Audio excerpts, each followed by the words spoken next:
Bonjour à tous, bienvenue dans ce deuxième webinaire des semaines interprofessionnelles, donc qui sont dédiées, dans ce webinaire qui est dédié aux troubles de la statique pelvienne. Donc, on va pouvoir commencer avec la première intervenante qui est Charlotte Gauthier de l'URPS Sage-Femme.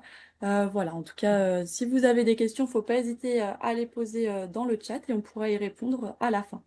Voilà.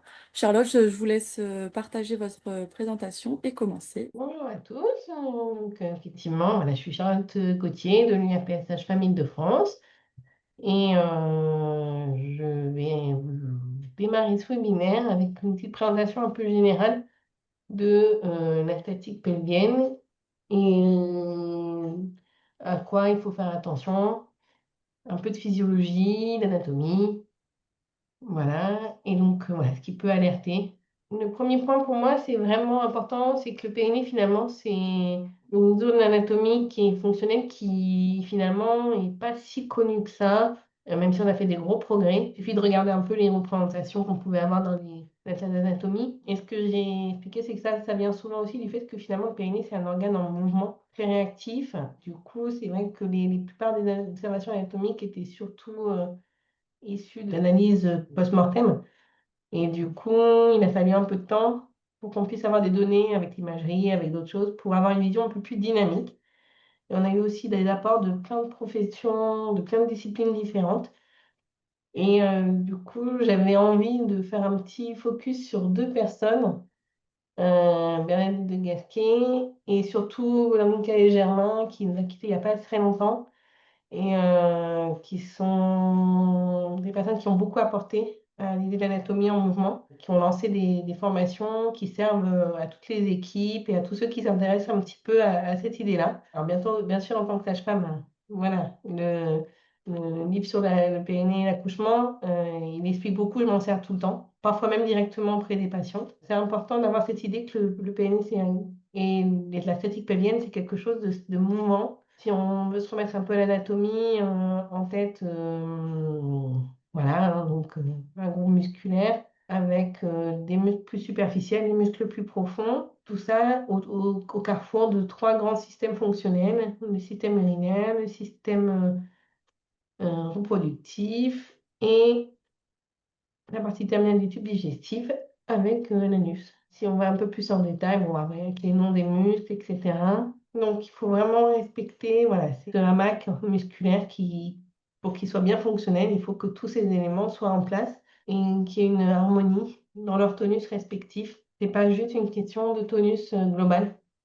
Et si on s'intéresse plus à l'aspect dynamique, on peut voir effectivement la place du périnée par rapport aux organes pelviens et sous ce jeu d'angle et de disposition qui permet un bon fonctionnement en fait de toutes ces fonctions de ces organes, avec à la fois un besoin de mobilité et en même temps de maintien. On se met en perspective avec la vessie pour montrer un peu effectivement comment le périnée monte, descend avec l'image de droite. Et puis, l'image de gauche, c'est vraiment pour montrer cette idée que le périnée a un rôle beaucoup plus global. Et notamment, on va beaucoup s'intéresser à la respiration quand on parle périnée et statique pelvienne. Il n'y a que le diaphragme, mais on pourrait même monter jusqu'au muscle du larynx parce qu'il y a une vraie coordination respiratoire, tous ces muscles, tous ces étages musculaires du corps. Et donc, si on veut un bon fonctionnement du périnée, il faut aussi un minimum de bon fonctionnement diaphragmatique et inversement. Et puis, des fois, la respiration de la personne va nous donner plein d'informations cliniques qui sont importantes à prendre en compte. Alors, après, le gros chantier, entre guillemets, quand on veut prendre en charge un trouble de la statique pelvienne, c'est vraiment de commencer par une anamnèse vraiment précise parce que on a plein d'événements qui peuvent impacter ce fonctionnement. C'est pas complètement exhaustif, hein, mais globalement, on retrouve un peu ces grands types de troubles, les traumatismes pelviens, les antécédents de violence surtout, qu'il faudra absolument pas négliger et aller chercher. Pas hésiter à poser la question. Les mutilations génitales féminines, bien sûr tous les antécédents obstétricaux, les pathologies générales, alors, neurologiques ou musculaires en particulier, hein, mais voilà, les pathologies gynécologiques bien sûr, hein, fibromes, polypes, voilà, peuvent impacter le fonctionnement pelvien. et donc nécessiter une prise en charge qui va influencer celle des troubles de la fatigue pelvienne.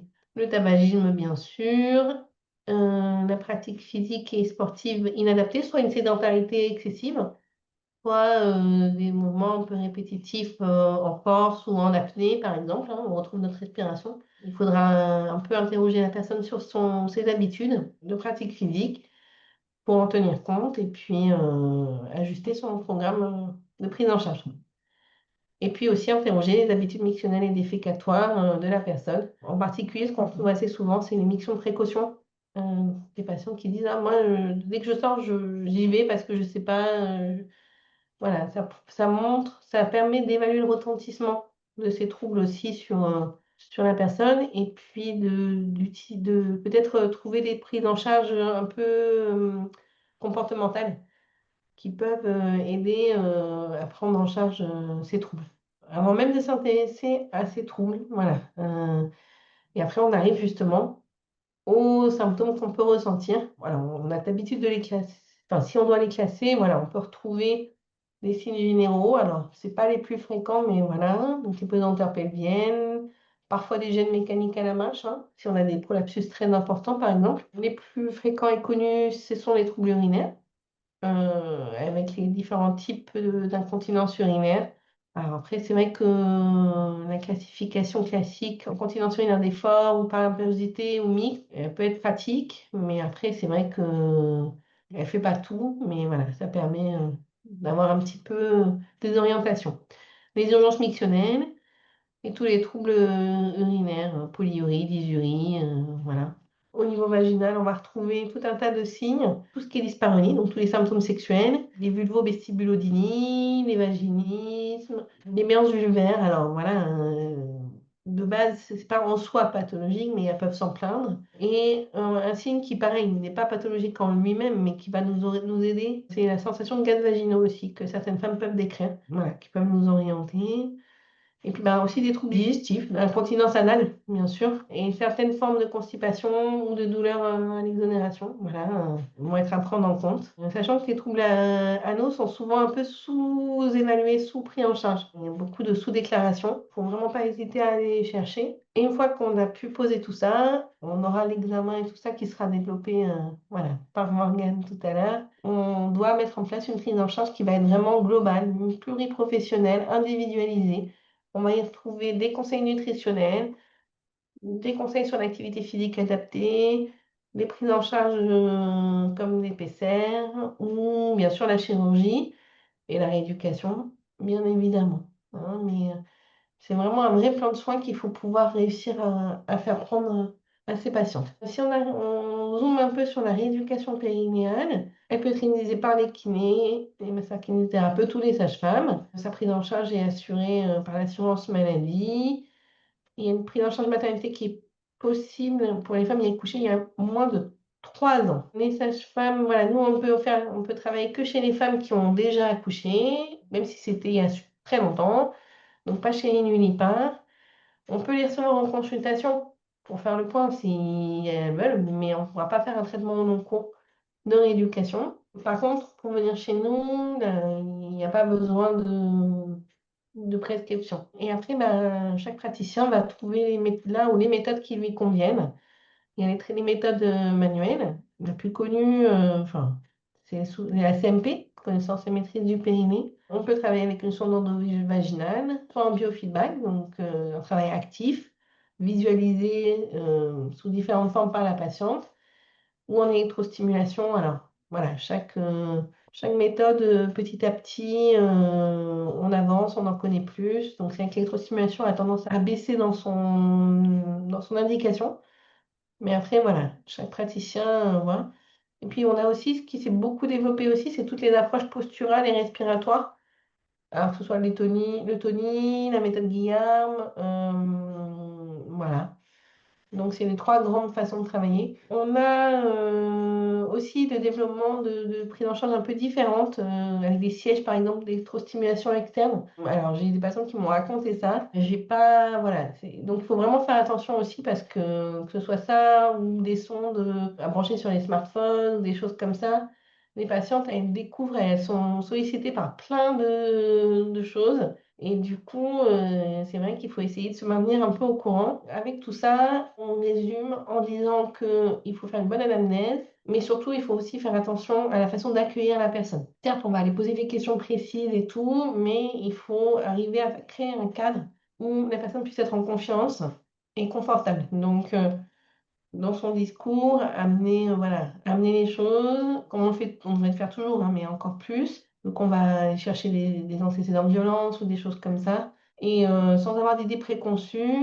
Et puis surtout, sa zone d'examen, elle doit être prévue, voilà, pour le confort. Moi, je sais par exemple que j'ai des serviettes, voilà, qu'elles peuvent mettre sur leurs jambes pendant le travail avec la sonde, ou même éventuellement pendant le travail manuel. Bon, c'est moins fréquent, mais on veille à la température de la pièce. Enfin, voilà, c'est des choses basiques, mais qui sont importantes. Et à partir de là, bah, on peut bien travailler. Voilà, pour cette présentation un peu générale. Parfait, merci beaucoup Charlotte, merci pour cette première intervention. Maintenant, on va pouvoir accueillir Morgane, donc, qui est kinésithérapeute et qui représente aussi la FREP. Morgane, je vous laisse partager votre écran et puis Oui. Alors, bonjour à tous, je m'appelle Morgane Brun et je travaillais exclusivement dans le domaine de la rééducation en pelvipérinéologie. Et je fais juste un petit mot sur la FREP, c'est l'Association française de rééducation en pelvipérinéologie. Donc, je vous invite à aller voir le site internet parce qu'il y a pas mal de choses quand même sur ce domaine-là qui sont mises régulièrement à jour. Donc, je vous invite à aller voir le site et à adhérer si cela vous intéresse. Alors, je vais également parler de la place du kinésithérapeute du coup dans les troubles de la statique pelvienne. Alors, quel rôle on va avoir nous les rééducateurs là-dedans? Ben, tout simplement, c'est les recos de la HAS, donc qui sont sortis en 2021 et notamment sur la prise en charge conservatrice et chirurgicale des prolapsus génitaux. Donc, ça a été stipulé que la rééducation et les PCR, c'était des traitements de première intention pour les prolapsus qui ont des stades inférieurs à 3. Et je me suis permise également de rajouter un article du Code de la santé publique qui montre que le kiné a dans son champ de compétences à la rééducation abdominale et la rééducation de la statique et de la dynamique rachidienne, donc qui sont relativement importants dans cette prise en charge. Donc, il y a différents compartiments au niveau des prolapsus génitaux. On va avoir le compartiment qui se fait au niveau de l'étage antérieur, où ça va être une cystocèle, donc une descente de vessie. L'étage moyen, où ça va être l'hétéroptose, l'utérus qui descend le long de la paroi vaginale. Et l'érythrocèle, où ça va être plus le cul-de-sac de Douglas. On a également l'étage postérieur qui va être la rectocèle, donc on va dire une sorte d'invagination de la paroi antérieure du rectum dans la paroi postérieure du vagin et qui a différencié, j'insiste là-dessus, sur les prolapsus rectaux, où les prolapsus rectaux, ça va être plus une descente de la paroi rectale dans la paroi du rectum, dans la lumière du canal anal. C'est pas la même chose. On a deux classifications pour les descentes d'organes. On va avoir la classification de Baden-Walker que moi j'utilise, que j'utilise en fait, c'est plus clinique, où on a un stade 1 où le prolapsus va rester dans la lumière du vagin. On a le stade 2 où ça va être à fleur de vulve, le stade 3 où ça commence à s'extérioriser, le stade 4 où c'est complètement extériorisé. Et ensuite, on a la classification de PopQ qui est un peu plus technique, je trouve, où c'est une mesure de certains points pour déterminer le stade de la descente. Alors, nous, qu'est-ce qu'on fait quand on a une patiente qui vient pour principalement un trouble de la statique pelvienne? Tout d'abord, on commence par un interrogatoire. Donc, on questionne toujours les antécédents médicaux et chirurgicaux. Donc, est-ce qu'il y a de l'hyperactivité, enfin, pardon, est-ce qu'il y a de l'hypertension artérielle, du diabète? Est-ce qu'il y a eu de la chirurgie au niveau abdominal, au niveau pelvien? Donc on interroge toujours ça. On pose également la question de la gêne principale de la patiente, donc notamment ses symptômes pelviens, ce qu'elle nous décrit. Est-ce que c'est une sensation de pesanteur qui se met plutôt en fin de journée ou après un sport inadapté?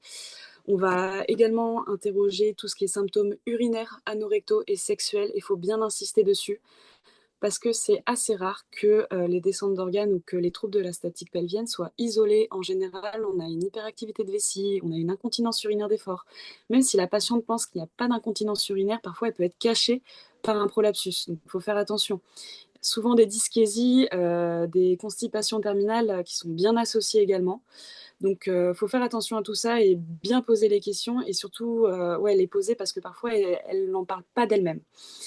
On interroge forcément l'évaluation sur le retentissement de la qualité de vie. Pourquoi? Parce que, alors, quand on accueille des patientes qui, par exemple, viennent parce qu'elles se sentent qu'il y a une descente d'organes, ce mot, il fait quand même relativement peur. Je pense que ce qu'il y a sur Internet n'est pas hyper rassurant non plus. Donc, il faut faire attention et voir à quel point l'anxiété ou quelques symptômes dépressifs peuvent être associés. Et on a également un questionnaire qui a été validé en français, c'est le questionnaire PFDI 20 pour avoir une évaluation, on va dire, un peu plus objective. Une fois que l'interrogatoire est passé, je pense qu'il est hyper important de miser sur l'éducation et sur la prévention. Donc, et ça, c'est un truc que j'aurais dû mettre en premier lieu, c'est surtout de dédramatiser.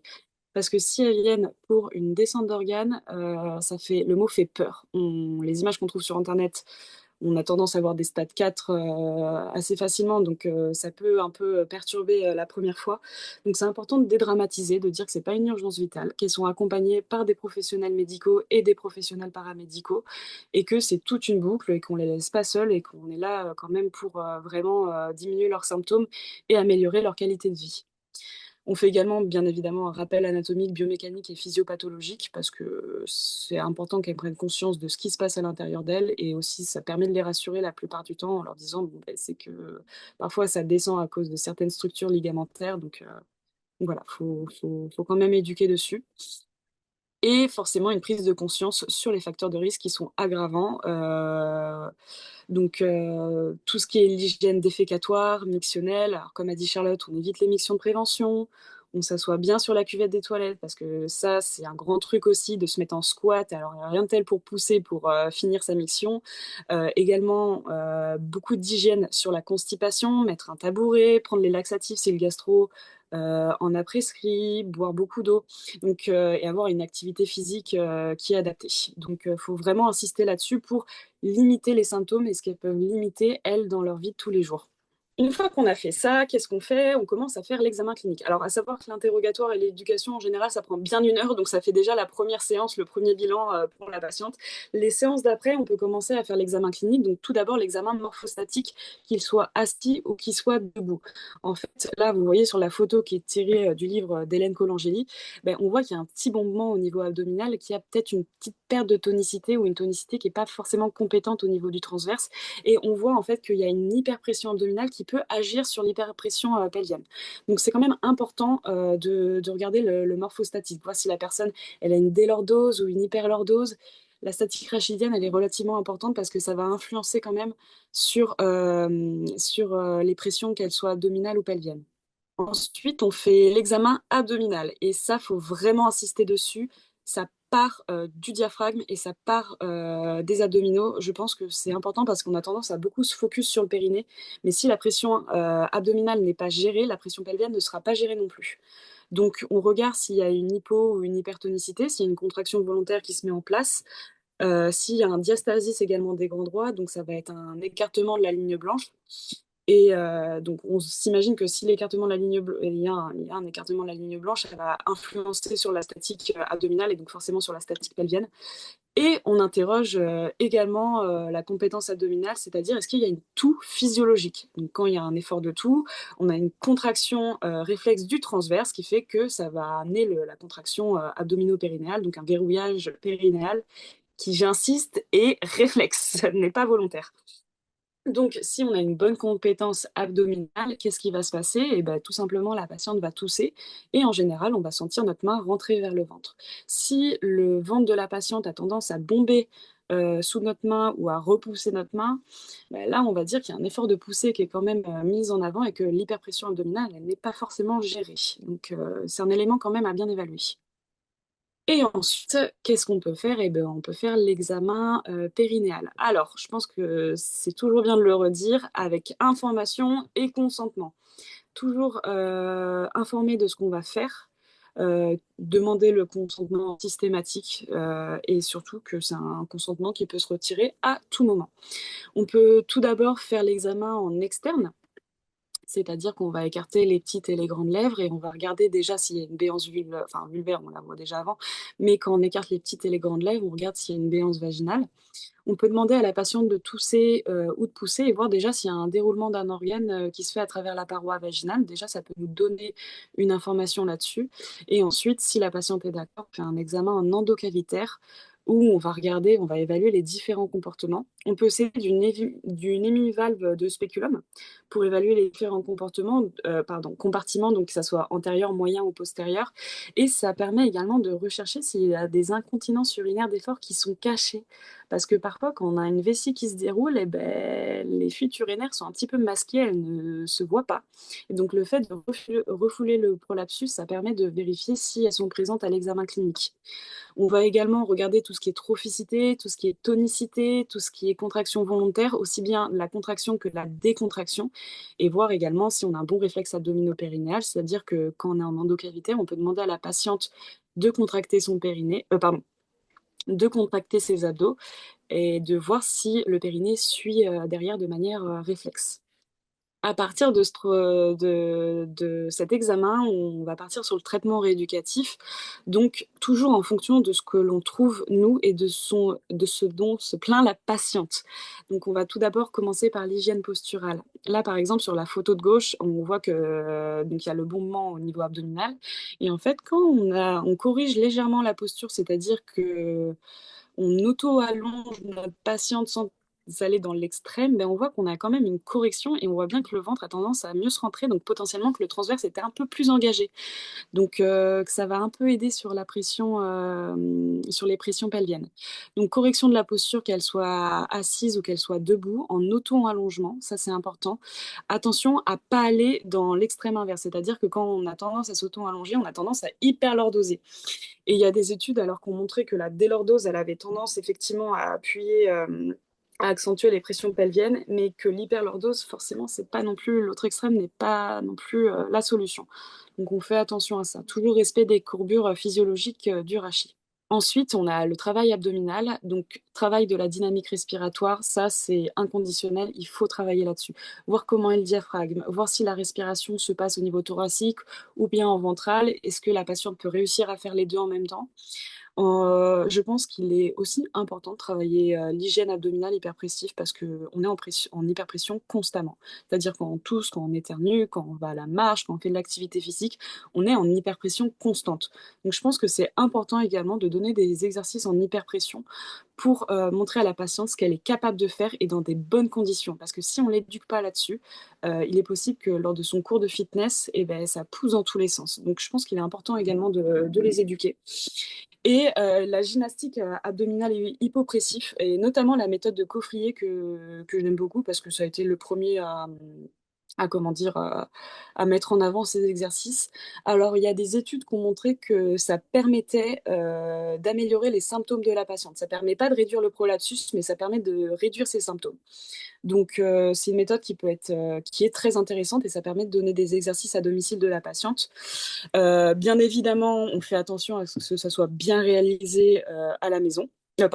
Au cabinet, parce que pour éviter que ça parte un peu dans tous les sens à la maison. Et on fait également attention aux diastasis pour la gymnastique abdominale hypopressive, parce que si un diastasis, c'est que par exemple en effort d'apnée expiratoire, les côtes ont tendance à trop s'écarter, ça peut quand même accentuer, en tout cas ça va pas améliorer le diastasis. Donc moi je mettrais vraiment une précaution sur s'il y a présence de diastasis. Et ensuite, le traitement rééducatif périnéal. Alors, en clinique, au cabinet, moi, j'ai tendance à beaucoup, beaucoup, beaucoup jouer sur la proprioception.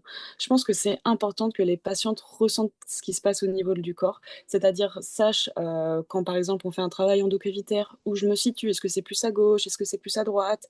Est-ce que c'est plus en profondeur, plus à l'entrée? De masser aussi pour, par exemple, s'il y a des cicatrices, des épisiotomies qui n'ont jamais été massées, ça fait 20 ans qu'elles l'ont. Donc je pense que c'est assez important, ça permet de redonner un peu d'informations au niveau cortical sur la présence de ces muscles. L'entraînement des muscles du plancher pelvien, ça a aussi été démontré que ça permettait d'améliorer les symptômes toujours. Donc l'entraînement, c'est forcément en fonction de ce qu'on trouve. Est-ce que c'est de la décontraction? Est-ce que c'est des étirements? On peut également le faire via le biofeedback, donc on met une sonde en endocavitaire et on le branche à l'ordinateur. Et en fait, la patiente, elle va pouvoir voir ses contractions et sa relaxation. Donc pareil, toujours dans un esprit d'avoir la proprioception à ce niveau-là. Et alors l'électrostimulation, c'est pas trop ma copine, donc j'avoue que je l'ai bien barrée. Non, enfin, je suis pas très fan, honnêtement. Après, ça peut avoir un intérêt, je trouve, dans certains cas. C'est surtout si les patientes, quand on a beau leur donner des instructions type essayer de retenir un gaz, essayer de retenir une selle, essayer de contracter à l'entrée vaginale. Si on voit qu'il n'y a vraiment pas de mobilisation des muscles et que même les patientes en général, elles le disent, elles font bah, je ne comprends pas ce que vous me dites. J'ai tendance à faire un peu d'électrostimulation, mais vraiment dans une visée proprioceptive. Absolument pas dans une visée de renforcement, mais vraiment pour qu'elles ressentent cette contraction qui peut se produire. Et en général, ça leur fait un petit déclic. Mais vraiment à prendre avec des pincettes et pas à tout bout de champ, loin de là. Et ensuite, nous avons les copains l'épaisseur, surtout pour les prolapsus génitaux. Alors, l'épaisseur, on va avoir deux types. On va avoir l'épaisseur de soutien, qui ne bouge pas la lumière du vagin, et on a l'épaisseur de comblement qui, du coup, vont combler complètement l'espace vaginal. Alors, l'épaisseur, faut s'y former, ça ne s'invente pas. Donc, moi, je vous invite vraiment fortement, si vous êtes intéressé, à vous former là-dessus. Il y a plusieurs questions à se poser. Déjà, est-ce que la patiente elle est autonome, notamment au niveau de ses mains? Est-ce qu'il n'y a pas des pathologies d'arthrose, de rhizarthrose, d'arthrite? C'est très important parce qu'il faut qu'elle sache le poser et qu'elle sache le retirer si à un moment donné ça la gêne. Même si c'est pas censé gêner, si à un moment donné ça la gêne, au moins qu'elle sache le retirer. Donc il y a des patients qui ne sont pas forcément autonomes là-dessus, donc c'est pas grave, on repropose des rendez-vous pour les retirer, les désinfecter et les remettre. Est-ce qu'il y a la présence du col utérin? Parce que le col utérin va beaucoup nous aider à la mise en place du PCR. Donc s'il n'y a pas de présence de col utérin, en général, on va plus s'orienter vers un PCR de comblement à type cube ou de tandem. Est-ce qu'il y a une incontinence urinaire d'effort associée? Est-ce qu'il y a encore une activité sexuelle? Est-ce que la trophicité est bonne? Et est-ce qu'il y a la présence de béance vaginale? Donc, il y a beaucoup quand même de questions à poser pour choisir un PCR. Et donc, c'est des séances qui se font quand même sur une durée entre une demi-heure et une heure. Enfin, moi, j'ai tendance à quand même mettre une heure pour qu'elles arrivent déjà à le poser et à l'enlever. Et ensuite, on essaye de déterminer la bonne taille, le bon PCR, etc. Un PCR, juste pour vous dire, c'est un dispositif du coup médical qu'on met à l'intérieur du vagin, pardon, je ne l'ai même pas dit au début, pour réduire le prolapsus et diminuer les sensations de pesanteur, notamment dans les troubles de la statique pelvienne. Un PCR, ça ne doit pas gêner ou provoquer de douleur. Les patientes ne sont pas censées le sentir.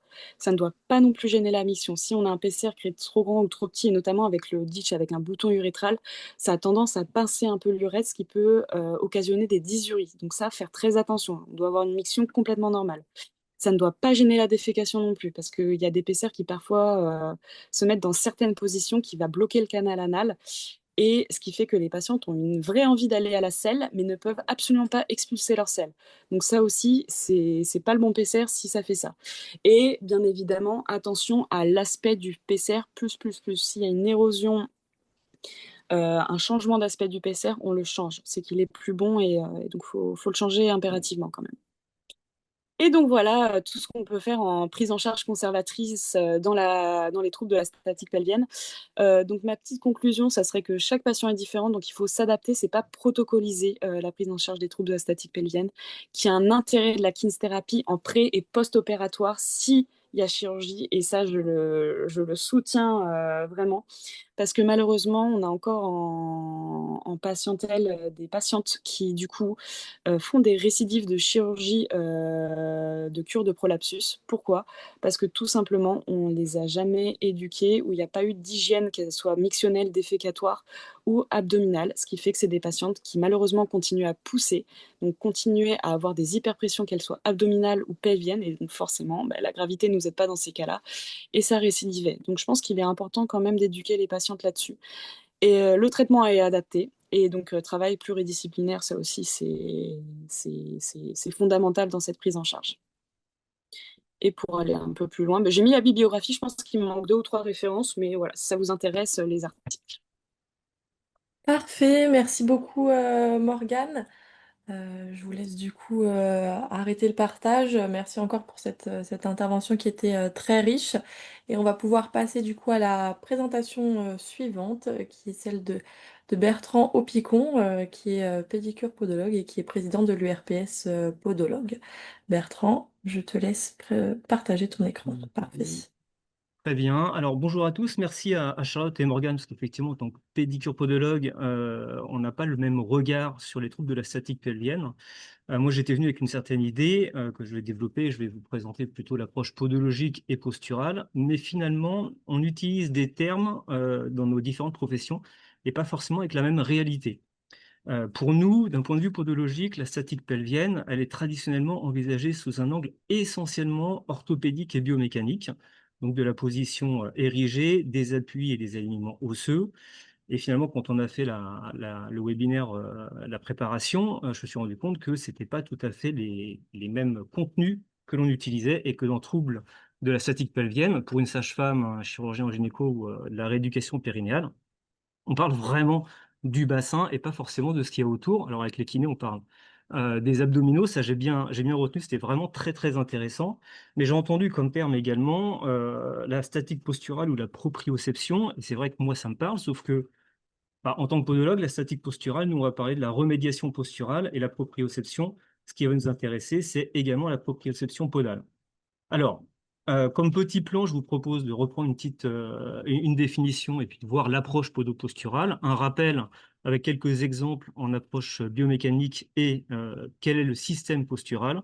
Et ensuite, j'ai trouvé deux études intéressantes pour imager ce que j'appuie en théorie, avec une application clinique et un test en particulier qui est un test d'appui unipodal, avant de terminer par une conclusion.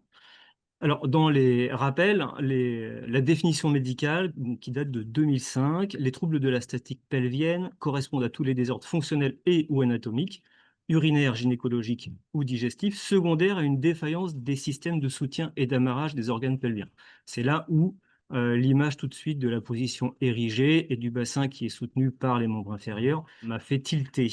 Alors, au niveau de l'approche podologique et posturale, donc on a ces deux compléments.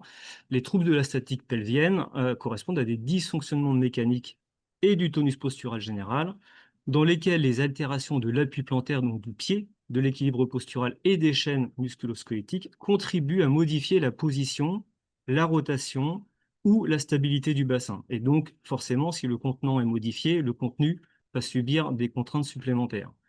C'est ce qu'on peut lire après. Ces modifications induisent des contraintes supplémentaires sur le plancher pelvien et les structures de soutien, favorisant l'apparition de pathologies comme les aggravations de descente d'organes, d'incontinence ou de douleurs pelvipérinéales.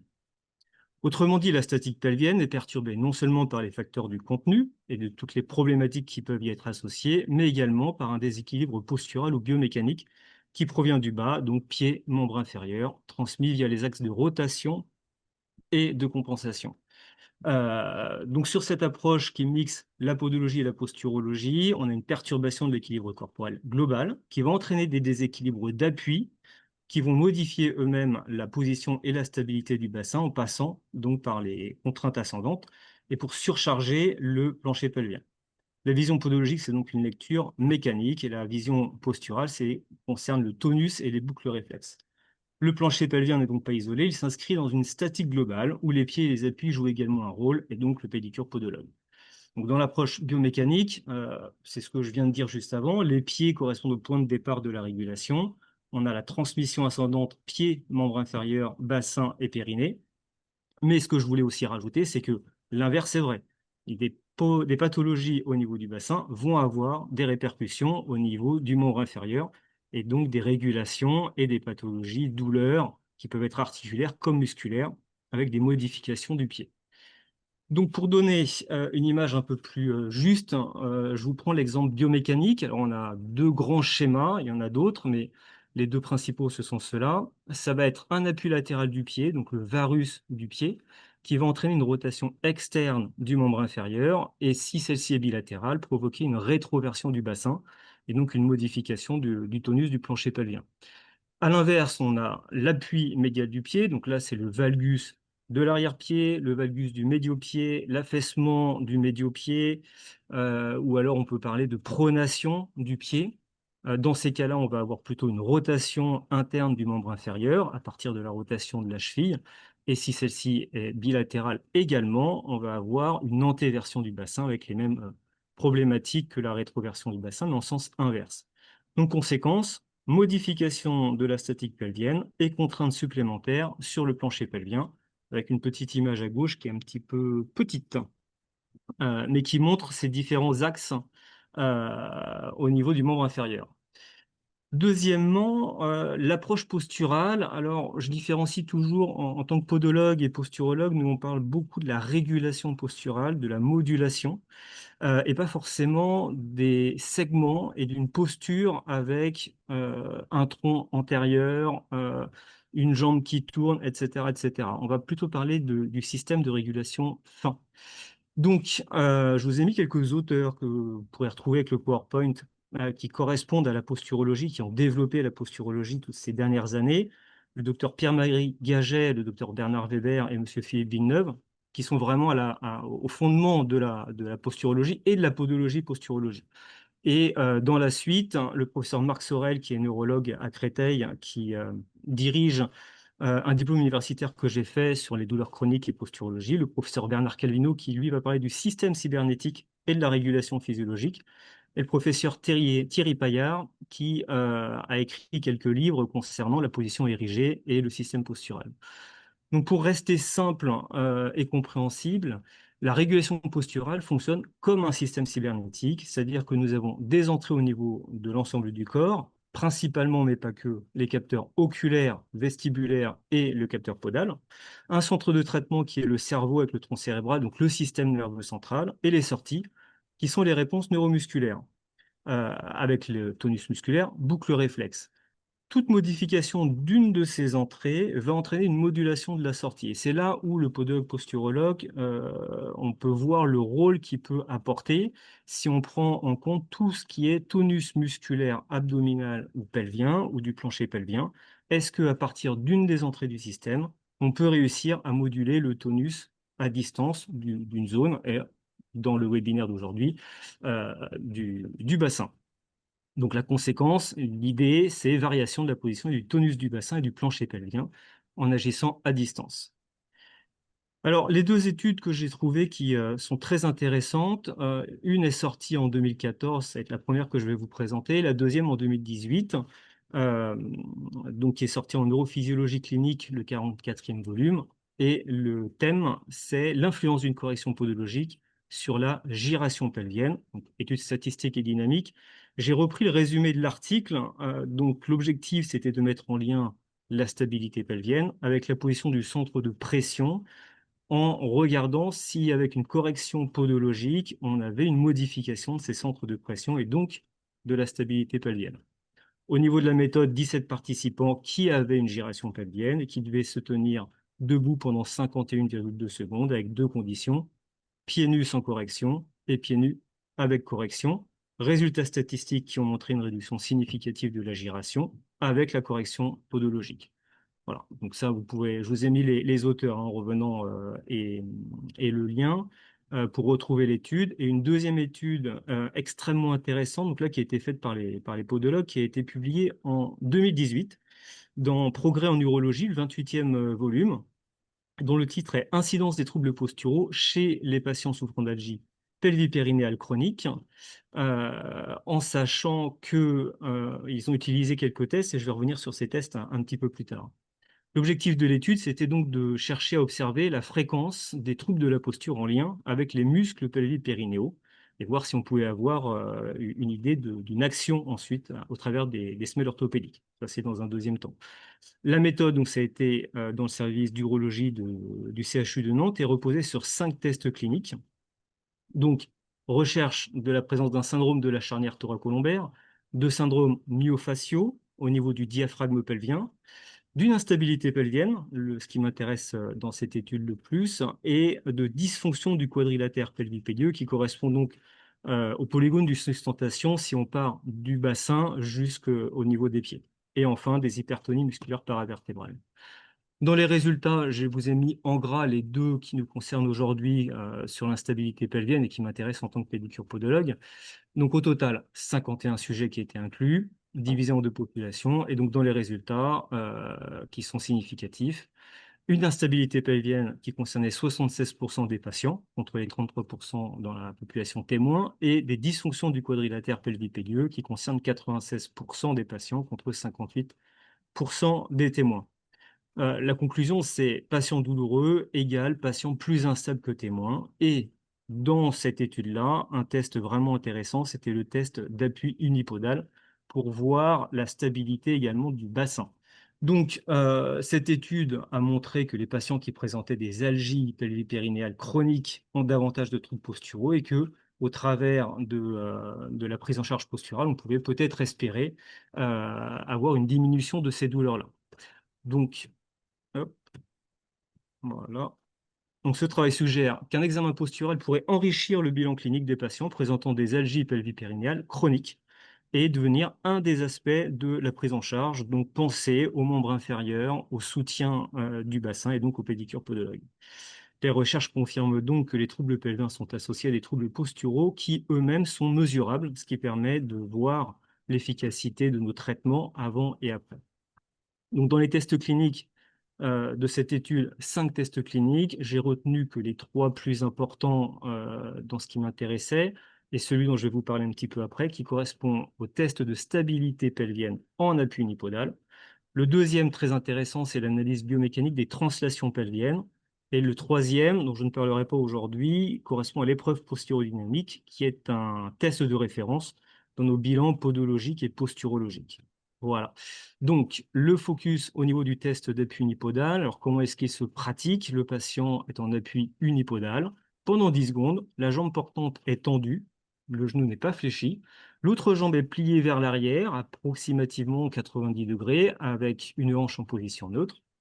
Et physiologiquement, il est attendu que l'épine iliaque postéro-supérieure homolatérale à la jambe fléchie doit s'élever ou rester au même niveau.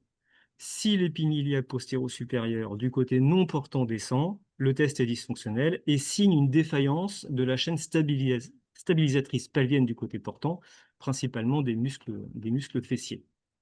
Là, c'est de nouveau une petite description plus simple, description du test. Patient debout, restons simples, pieds nus, maintien de l'équilibre sur un pied, bras libre, regard horizontal, et l'observateur vérifie les oscillations, la déviation du bassin et les difficultés à se stabiliser. L'intérêt, c'est donc d'explorer la stabilité pelvienne fonctionnelle, non pas en coupant le corps, en disant là il y a les pieds, ici c'est que l'abdomen, et là nous n'avons que le bassin, mais de le réintégrer dans un schéma corporel global pour mettre en évidence la difficulté ou pas du bassin à gérer les contraintes verticales et latérales transmises par l'appui. Donc, le test unipodal est une fenêtre clinique sur la régulation posturale en lien avec le bassin et le plancher pelvien et bien évidemment avec le contenu de ce petit bassin. En podologie, au niveau de l'application clinique, tout simplement, on peut faire un bilan podologique pour faire l'évaluation statique des rotations des axes du pied qui s'affaisse ou pas, l'évaluation dynamique et ajouter ce test d'appui unipodal pour voir la stabilité du bassin. Notre manière de travailler va être principalement au travers des semelles orthopédiques qui peuvent être biomécaniques s'il faut corriger justement, si je reprends l'exemple de la pronation du médio-pied, on va corriger cette pronation et on va pouvoir venir agir sur la stabilité du bassin, mais également postural pour travailler sur le système neuromusculaire et harmoniser l'ensemble des tensions du bassin. Objectif, réduire donc les contraintes sur le bassin et le plancher pelvien.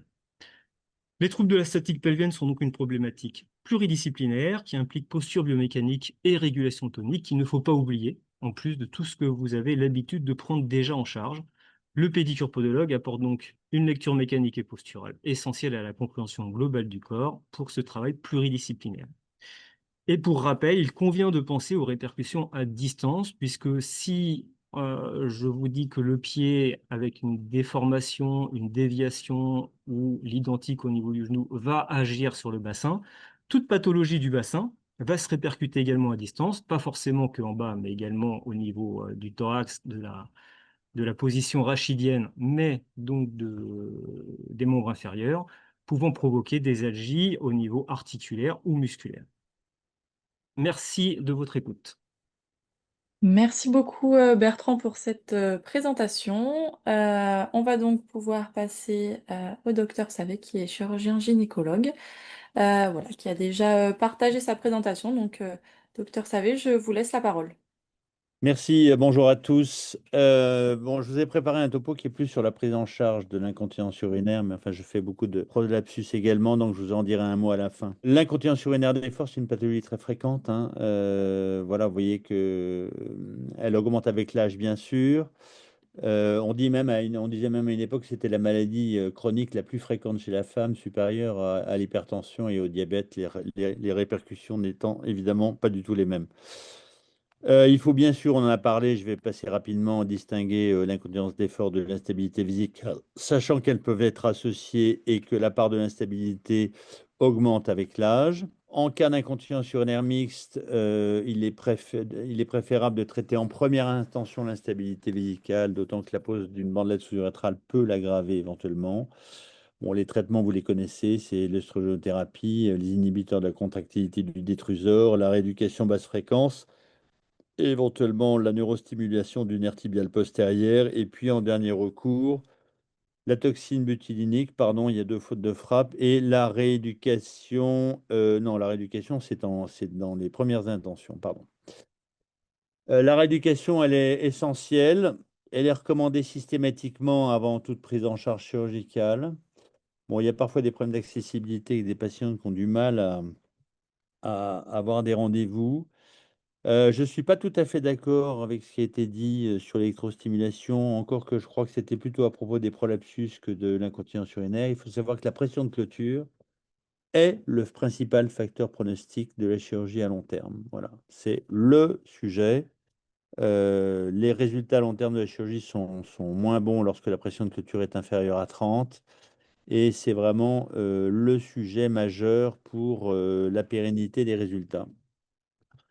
Bon, les techniques alternatives, il faut les connaître, hein, les tampons, les PCR, effectivement, dont certains PCR qui sont présentés comme étant plus spécifiques pour l'incontinence urinaire d'effort. Ça, c'est insuffisant dans les incontinences urinaires d'effort majeures, mais par exemple, certaines femmes jeunes qui sont joggeuses trouvent un confort suffisant lorsqu'elles portent des tampons lors de leur jogging et sans être gênées par ailleurs dans la vie courante. Le bilan urodynamique est essentiel, même s'il n'est pas officiellement obligatoire. On y mesure la capacité vésicale, la contractilité du détrusor, la débimétrie, le résidu et cette fameuse pression de clôture. Vous savez probablement que toute prise en charge d'un trouble de la statique pelvienne doit faire l'objet d'une présentation de dossier en réunion de concertation pluridisciplinaire. C'est obligatoire depuis 2021. Il y a au moins un urologue, un gynécologue et bien sûr les rééducateurs sont les bienvenus, éventuellement accompagnés de radiologues. La fiche de conclusion est remise à la patiente et adressée au médecin traitant. Ça ressemble à ça. Il y a des grilles qui sont des grilles types dont on s'inspire tous. Alors, un peu d'histoire avant sur la prise en charge de l'incontinence urinaire d'effort. C'est vraiment une pathologie qui a fait naître énormément d'interventions chirurgicales aussi, malheureusement, aussi peu, enfin, qui étaient aussi imparfaites les unes que les autres. Jusqu'à ce qu'en 1995, un Suédois invente la bandelette sous-urétrale de type TVT, qui est donc rétropubienne, qu'on voit ici, et suivie en 2001, un petit peu plus tard, par la bandelette transobturatrice, qui est également sous-urétrale. Bon, ça a été ça a été un peu une révolution en chirurgie parce que les résultats étaient spectaculaires par rapport à ce qu'on faisait avant. Le TBT, c'est 86 à 95% de guérison, d'accord. En cas d'insuffisance sphinctérienne, je le disais, il y a moins de guérison, il y a 67% de guérison, 23% d'amélioration et 10% d'échec. Ce sont bien sûr des patientes qui ont toutes fait, passé par le parcours de la rééducation, le bilan urodynamique, l'évaluation, l'interrogatoire, etc.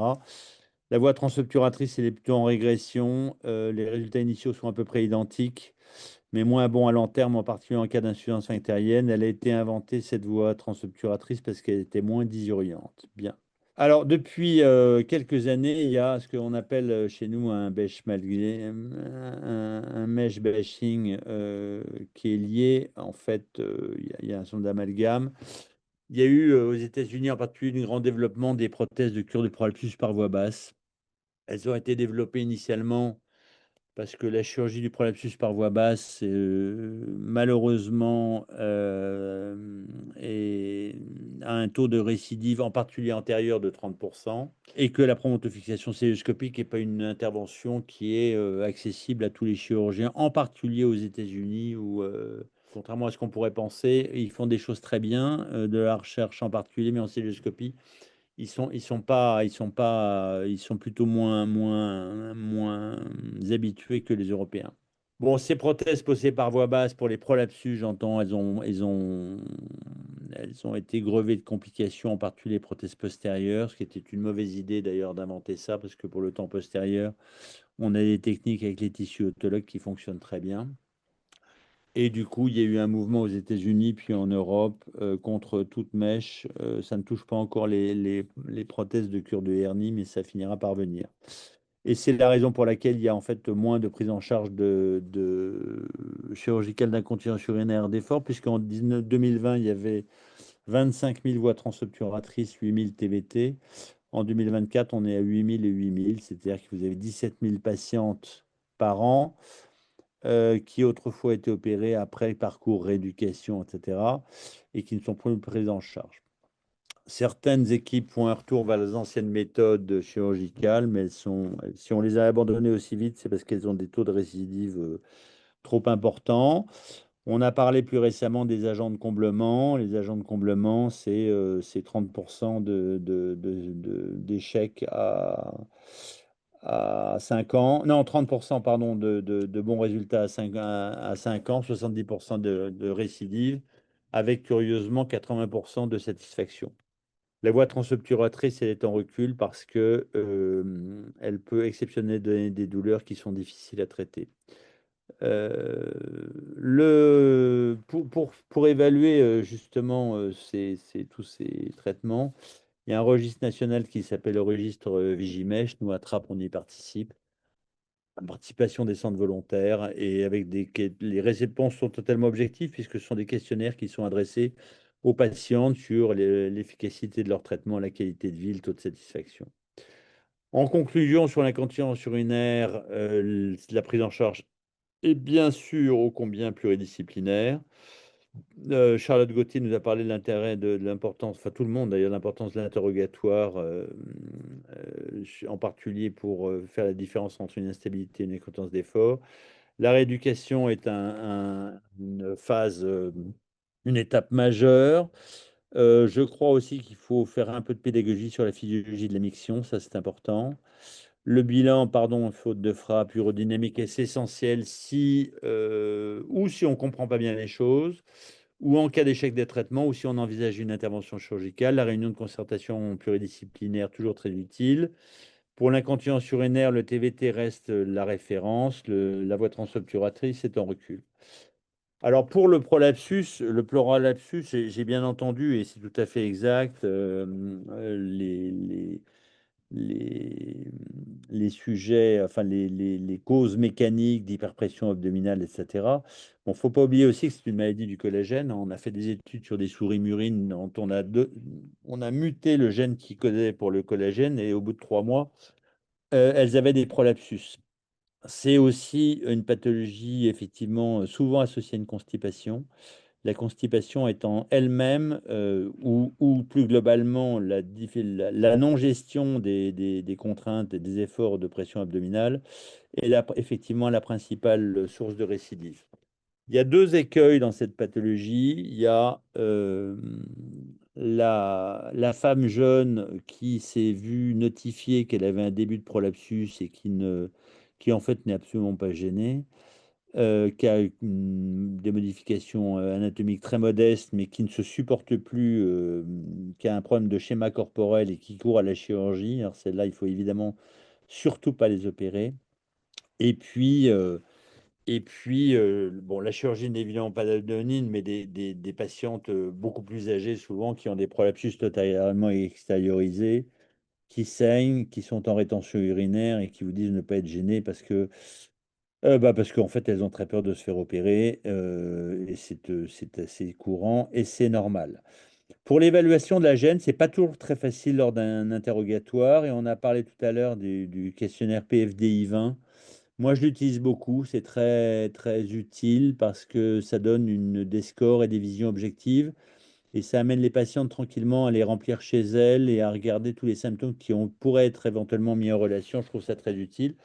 Le PCR aussi, qui peut être une des premières étapes du traitement du prolapsus, mais qui permet parfois, lorsqu'il y a un doute, d'évaluer si les symptômes dont se plaint la patiente disparaissent, si elle est réellement améliorée une fois la correction anatomique effectuée par le PCR, ce qui peut être un argument, ou pour garder le PCR bien sûr, ou pour la chirurgie.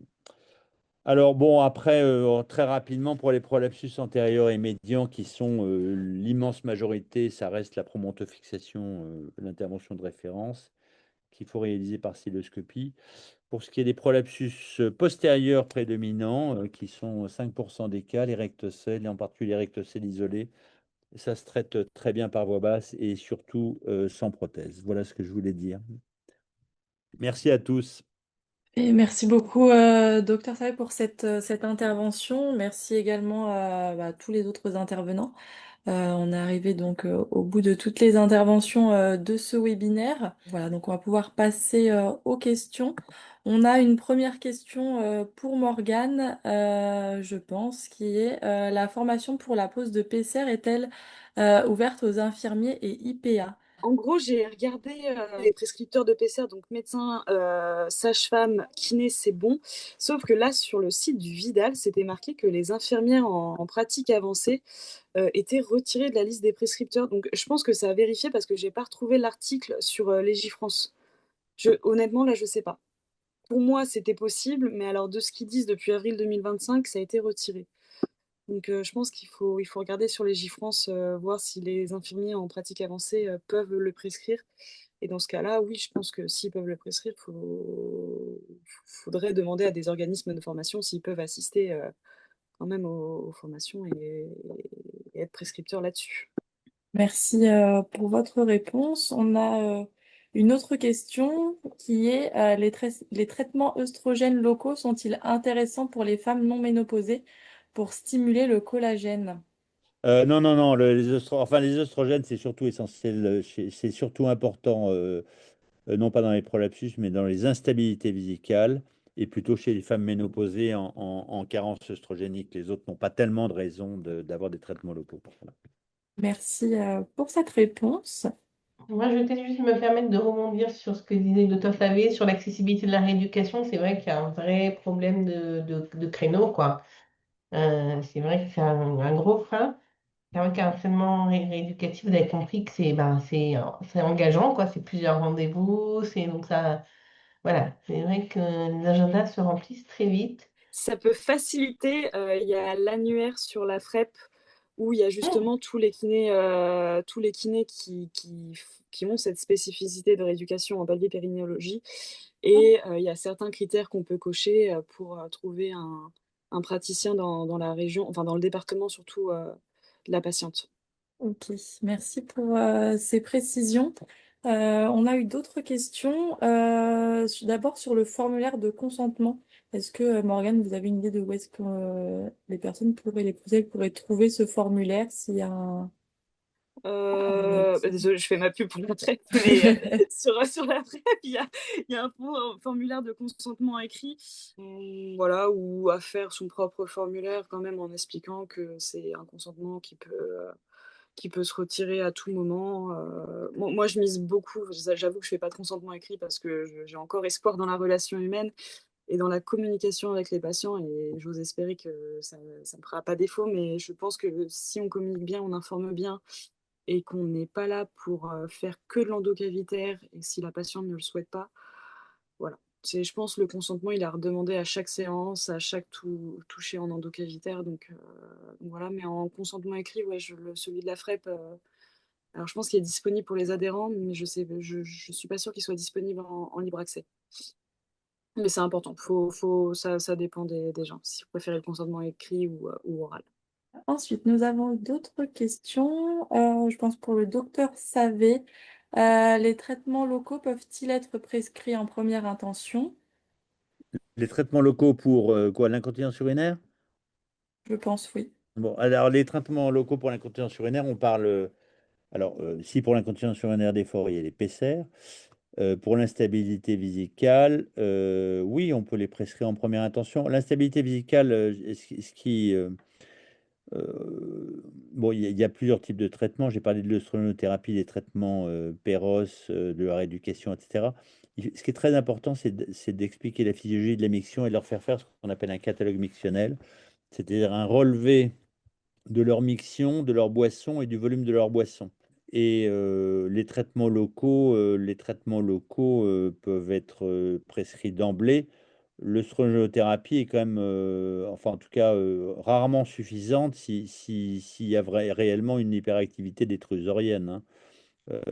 Souvent, mais l'idée de l'instabilité vésicale, c'est de prescrire ces inhibiteurs de la contractilité du distrusor de façon provisoire. C'est-à-dire, l'idée, c'est de récupérer une capacité de volume une vessie de plus grande capacité avec un détruseur moins actif et de pouvoir passer de traitement. C'est pas, et c'est pour ça qu'il faut passer du temps pour leur expliquer, leur donner des objectifs. Le traitement n'est là que pour les aider à récupérer une vessie de capacité plus normale qui sera moins contractile. Voilà. La pathologie inverse de l'instabilité vésicale, on la trouve chez les patientes qui professionnellement n'ont pas pu aller aux toilettes, qui travaillaient comme hôtesse d'accueil, standard téléphonique et qui ont des immenses vessies, elles n'ont jamais envie de faire pipi. Elles ont un détruseur qui n'est plus contractile et elles sont obligées de pousser pour aller aux toilettes. Donc, il faut expliquer tout ça aux patientes. Oui, les œstrogènes locaux, on peut les prescrire en première intention, sauf contre-indication vasculaire ou carcinologique, bien sûr. Parfait, merci. Une autre question, je pense également pour vous, docteur Savé. Pour une femme ménopausée ayant déjà un traitement à base d'œstrogène, si elle reste gênée par une sécheresse vaginale, peut-elle aussi utiliser en plus un traitement hydratant à queue? Oui, ou même une œstrogénothérapie en plus. Parfait, merci. Enfin, une question pour Morgane. Quel type de kit d'essai PCR utilisez-vous? Alors, moi, j'ai le kit de PCR d'essai de My Little PCR et je crois qu'il est en rupture malheureusement. Après, pour les PCR en général, on a toujours des PCR préférés. Je sais pas si ça se fait chez les autres praticiens, mais on a des PCR qu'on va préférentiellement prescrire. Par exemple, le cube, ça va être qui tient sur une journée parce que du coup, c'est un PCR de comblement. Va plus être pour une activité physique chez la patiente, si elle est très sportive et que ça la gêne qu'en activité physique. Le DISH, c'est un PCR de soutien, donc qui peut rester une semaine et après on le nettoie. Il y a aussi l'anneau. En général, moi, ceux que je prescris le plus, ça va être les DISH pour s'il y a une incontinence urinaire associée et les anneaux parce que ça tient une semaine et c'est beaucoup plus facile, j'ai l'impression, pour les patientes de le poser. Alors, le retirer, c'est toujours ce qui est le plus compliqué, mais de le poser, en tout cas, c'est ce qui m'a l'air d'être le plus simple pour les patientes. Donc, après, forcément, en fonction du type de prolapsus et de la patiente autonome ou non, avec présence de col utérin, c'est à voir quel type de PCR on prescrit, mais moi, je dirais cube, anneau, dish, en général. Et Gaylorn aussi. Les Gaylorn sont très bien. Merci Morgane pour cette réponse. Une autre question. Quelle solution peut-on proposer aux personnes qui ont un déficit dans la qualité du collagène? Bah, Pardon. solution, ce déficit en collagène, il se diagnostique pas par un test quel qu'il soit. Ce que je voulais dire, c'est que le prolapsus génital, il est multifactoriel, mais il est un peu de la même famille que les hernies. Voilà, donc il est d'ailleurs pas du tout exceptionnel de voir des patients qui ont des prolapsus génitaux, qui ont eu la hernie inguinale, la hernie ombilicale, etc. Après, il n'y a pas de traitement spécifique. Si, il y a des traitements rééducatifs, bien sûr, préventifs, mais il n'y a pas de traitement du déficit, enfin du collagène de mauvaise qualité, si je puis dire, ou de moins bonne qualité. Merci. Ensuite, une autre question, aussi pour vous, docteur Savé, quelles sont les contre-indications après une chirurgie de rectocèle concernant la pratique sportive? Il n'y en a pas. Ce qu'il faut, l'essentiel, c'est de lutter contre la constipation. Ça, c'est le facteur de récidive ou avec globalement le défaut de gestion de l'hyperpression abdominale. Hein. La constipation n'en est qu'une partie. C'est très important parce que c'est le facteur de risque de récidive majeur. Après, l'idée, c'est que il faut qu'elle puisse faire du sport. C'est-à-dire parce que de toute façon, que ce soit avant une intervention chez les patientes non opérées ou chez les patientes opérées, quand elles me demandent est-ce qu'il y a des activités qu'il ne faut pas que je fasse, je dis écoutez, le premier médecin que vous voyez qui vous dit arrêtez le sport, changez-en. C'est pas possible. Donc on est quand même dans une société trop sédentaire, de gens qui font pas assez. Alors ce sport, effectivement, je leur dis si votre tasse de thé, c'est la séance d'abdos en salle de gym, il faut peut-être changer effectivement, faire autre chose, mais il faut qu'elles puissent vivre normalement. Si elles sont amenées à éliminer des activités, en particulier sportives, c'est que l'objectif n'est pas rempli. Merci pour cette réponse. Et ensuite, pour Morgane, je pense qu'on a une question, c'est comment désinfectez-vous l'épaisseur au cabinet? Alors, je crois qu'il y a deux manières. Il y a soit les autoclaves pour les stériliser. Nous, ce qu'on utilise au cabinet, on a les deux mousses. Mince, je ne les ai pas sous la main. Où on a une première mousse avec une certaine lingette pour déjà bien nettoyer. Alors, pardon, je reprends, excusez-moi, je rembobine. C'est que quand on enlève le PCR de la patiente, on le met toujours dans un bac avec un savon pour bien le nettoyer. Ensuite, on met une première mousse désinfectante et ensuite on fait une deuxième mousse désinfectante. Et je crois que c'est des désinfectants de très haut niveau donc, et qu'on retrouve aussi sur le site My Little PCR. Merci. Et enfin, en cas de prolapsus, quel sport conseiller, quel sport éviter? Bah, je rejoins un peu le docteur Savet, moi, sur ce qu'il vient de dire.